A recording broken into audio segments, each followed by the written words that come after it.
DFS ট্রাভার্সালের সুডোকোডও almost similar, just ডিফারেন্সটা কোথায়? এইখানে ডিফারেন্স হচ্ছে আমরা ভিজিট করব, সরি, দুইটা জায়গায় ডিফারেন্স। একটা হচ্ছে আমরা ওখানে কিউ ইউজ করেছিলাম, এখানে কিউ এর জায়গায় আমরা স্ট্যাক ইউজ করব ওই ভার্টেক্স গুলোকে স্টোর করে রাখার জন্য। আরেকটা ডিফারেন্স হচ্ছে ওইখানে আমরা কি করতাম, নেইবার গুলো চেক করে দেখতাম, ওটা যদি ভিজিটেড না হতো ওটা কিউতে ইনসার্ট করে ফেলতাম এবং তাকে ভিজিটেড হিসাবে ট্রু করে ফেলতাম।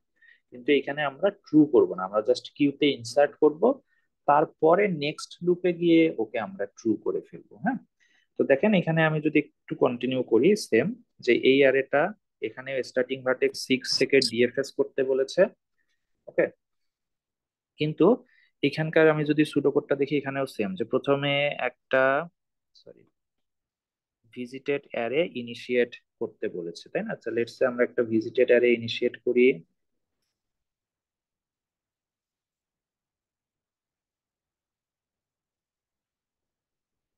1, 2, 3, 4, 5, 6, 7, তাহলে 0তম ইন্ডেক্স 1, 2, 3, 4, 5, 6, এবং কি বলেছে, all the element will be false, তাহলে সবগুলো থাকবে ফলস।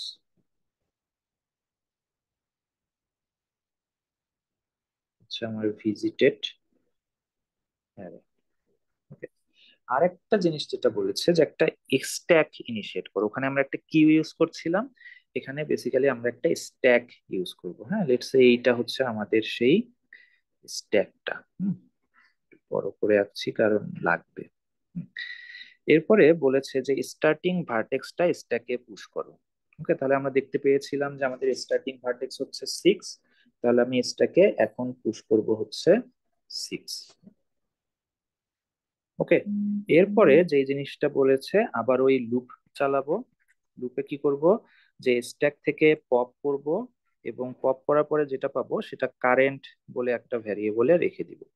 তাহলে দেখেন এখন আমি পপ করলে কি আসবে, যেহেতু স্ট্যাকে একটাই এলিমেন্ট আছে তাহলে 6 আসবে, তাহলে 6 রেখে দিব কারেন্টে, এবং আমার এই আউটপুটেও তাহলে এখন থাকবে হচ্ছে 6। ওকে, এরপরে বলেছে যে current is, if current is unvisited, that is current যদি ভিজিটেড না হয়, তাহলে দেখেন 6 নাম্বার ভার্টেক্স কি ভিজিটেড? না, কারণ ভিজিটেড তো ফলস হয়ে আছে। তাহলে কি করব, ভিজিটেড এর এই 6 নাম্বার ভার্টেক্সটাকে ট্রু করে দিয়ে আসবো। ওকে, তাহলে এই ফলসটা এখন হয়ে যাবে ট্রু। ওকে, এরপরের কাজ কি, যে loop through all the vertices of current, তাহলে এই 6 নাম্বার ভার্টেক্সের সবগুলো নেইবরকে আমরা এখন লুপ থ্রু করব। তাহলে 6 থেকে কোথায় কোথায় যাওয়া যায়, 2 তে যাওয়া যায় আর 4-এ যাওয়া যায়। তাহলে বলেছে এরা যদি আনভিজিটেড থাকে তাহলে সেগুলোকে স্ট্যাকে পুশ করবে। তাহলে আমি 6 থেকে 2 তে গেলাম, 2 তে গিয়ে দেখলাম 2 কি আনভিজিটেড? হ্যাঁ, আনভিজিটেড, কারণ এই 2 নাম্বার ইন্ডেক্স ফলস, তাহলে 2 কে আমি ইনসার্ট করে দিব। এরপরে 6 থেকে আমি গেলাম 4-এ, 4 কি আনভিজিটেড? হ্যাঁ, আনভিজিটেড, কারণ 4 নাম্বার ইন্ডেক্স ফলস, তাহলে 4 কেও আমি পুশ করলাম। ওকে, এরপরে তো আমার আর কোনো জায়গায় যাওয়া যায় না, আমাদের কাজ শেষ। ওকে, এরপরে আবার সেম, কিন্তু ওইখানে আমাদের কিউ হলে, কিউতে ডিকিউ করলে কি আসতো, 2, কিন্তু যেহেতু এটা স্ট্যাক, তাহলে স্ট্যাকে ডিকিউ করলে কি হবে, টপের ভ্যালুটা চলে আসবে, কারেন্ট হিসাবে এখন চলে আসবে 4। ওকে, তাহলে আমার আউটপুটে আমি 4 কে রাখবো। এরপরে চেক করে দেখবো যে কারেন্ট কি ভিজিটেড? না, আমাদের কারেন্ট ভিজিটেড না, তাহলে আমি এটাকে ভিজিটেড করে দিব। ওকে, এরপরে দেখবো কারেন্ট এর নেইবর কারা কারা, কারেন্ট থেকে যাওয়া যায় কারেন্টের মধ্যেই, তাহলে আমি 4 কে ইনসার্ট করব। কারেন্ট থেকে যাওয়া যায় হচ্ছে, সরি, সিকোয়েন্সিয়ালি যেতে হবে, ছোট থেকে বড়। হ্যাঁ, তাহলে কারেন্ট থেকে আমি প্রথমে যেতে পারি 0-তে, তাহলে আমি 0 কে ইনসার্ট করব। কারেন্ট থেকে আমি যেতে পারি 3-তে, তাহলে আমি 3 কে ইনসার্ট করব। কারেন্ট থেকে আমি যেতে পারি আবার 4 থেকে আমি যেতে পারি আবার 4-এ, তাহলে 4 কে ইনসার্ট করব। ওকে, এরপরে আমার কাজ শেষ। এরপরে আমি আরেকবার পপ করব, আরেকবার পপ করলে কি আসবে, ওই 4ই আসবে। কিন্তু এইবার আমার 4 কি আনভিজিটেড? না, কারণ 4 অলরেডি ট্রু হয়ে আছে। তাহলে এবার আমার এই পজিশনে গিয়েই কাজ শেষ হয়ে যাবে। তাহলে কি হবে, আবার আরেকবার লুপ চলবে। এখন আমি আরেকবার পপ করব, তাহলে ভ্যালু আসবে 3। এরপরে দেখবো 3 কি আনভিজিটেড, না, হ্যাঁ 3 আনভিজিটেড, কারণ 3 এর পজিশন ফলস হয়ে আছে, তাহলে 3 কে ভিজিটেড করে দিব এবং 3 এর নেইবর গুলোকে আমি চেক করার চেষ্টা করব। তাহলে 3 এর নেইবর হচ্ছে 2, ও এখানেও ছোট থেকে বড়, তো 3 এর নেইবর হচ্ছে 1, তাহলে 1 কে পুশ করব। 3 এর নেইবর হচ্ছে 2, তাহলে 2 কে পুশ করব। 3 এর নেইবর হচ্ছে 5, তাহলে 5 কে পুশ করব। তাহলে 1, 2, 5। ওকে। ও আরেকটা ব্যাপার, এই যে 3 যখন এনেছি তখন এই আউটপুটেও 3 কে অ্যাড করতে হবে। ওকে। তাহলে এখন আমরা দেখি, আরেকবার যখন পপ করব তখন কি আসবে, 5। তাহলে 5 রাখলাম, আউটপুটে 5 রাখলাম।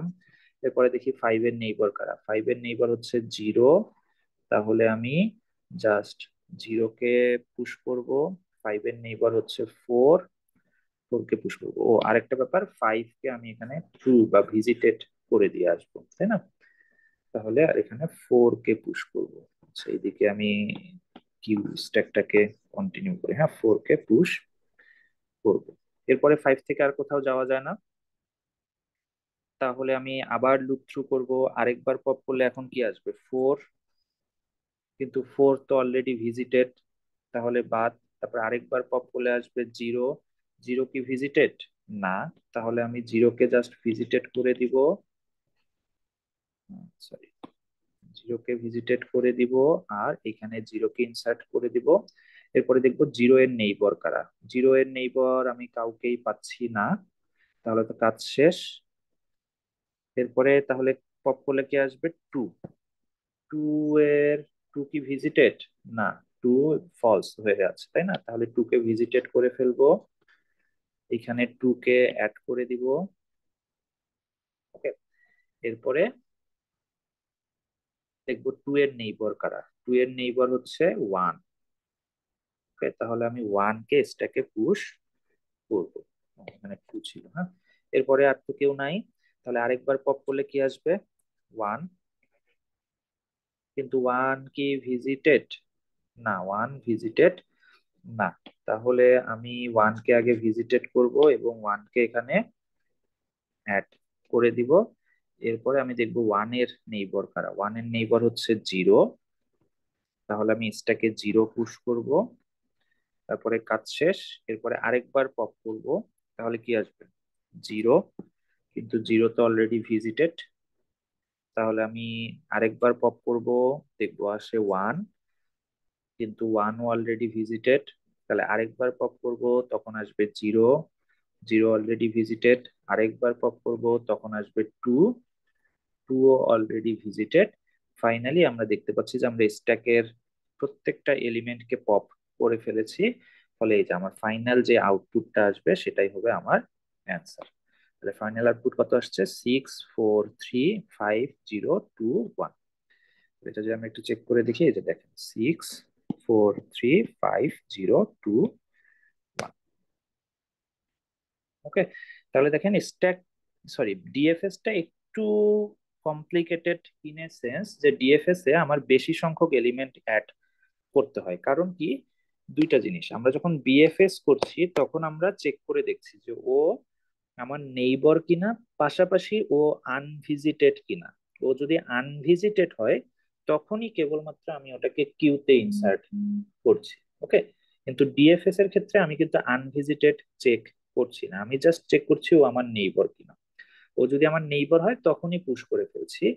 এবং এই ভিজিটেড আনভিজিটেডটা কখন চেক করছি, যখন আমি স্ট্যাক থেকে পপ করছি বা কারেন্টে নিয়ে আসছি, তখন চেক করে দেখছি যে ও ভিজিটেড নাকি আনভিজিটেড। এই যে দেখেন, যদি, সরি সরি সরি,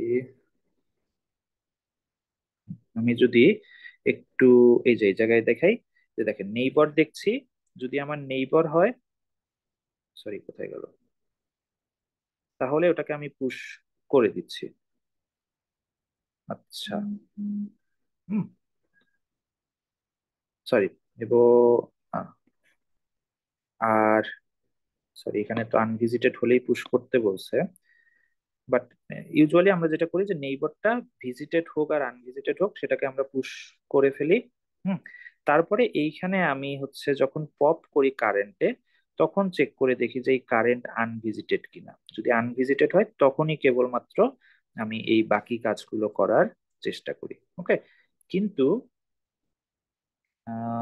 এইখানে আমি যেই কাজটা করি সেটা হচ্ছে আমি এই নেইবরটাকে পুশ করার সাথে সাথেই এটাকে আবার আনভিজিটেড, সরি, এই ভিজিটেড ইন্ডেক্সটাকে ট্রু করে দেওয়ার চেষ্টা করি। ওকে। তার মানে এখানে একবার পুশ হয়ে গেলেই কিন্তু ও ট্রু হয়ে যাচ্ছে, আর এখানে কিন্তু পুশ হয়ে যাওয়ার পরেও ট্রু নাও হইতে পারে। হ্যাঁ। সেই কারণে আমাদের যেই চেঞ্জটা আসে, যেখানে আমার স্ট্যাকের সাইজটা বড় হয়ে যায়, কিন্তু আলটিমেটলি আপনি যদি জাস্ট সুডো কোডটাকে সুন্দর মতো ফলো করেন, আপনার রেজাল্ট একই রকমই পাবেন। ওকে। তাহলে ডিফারেন্সটা হচ্ছে এইখানে আমি পুশ করলাম, কিন্তু এই visited is equal to true করে দিলাম না। হ্যাঁ, আর এখানে আমি কি করলাম, এখানে আমি এনকিউও করলাম, প্লাস এই ভিজিটেড ইজ ইকুয়াল টু ট্রুও করে দিয়ে আসলাম। ওকে। তো এই ছিল আমাদের স্ট্যাক এবং কিউ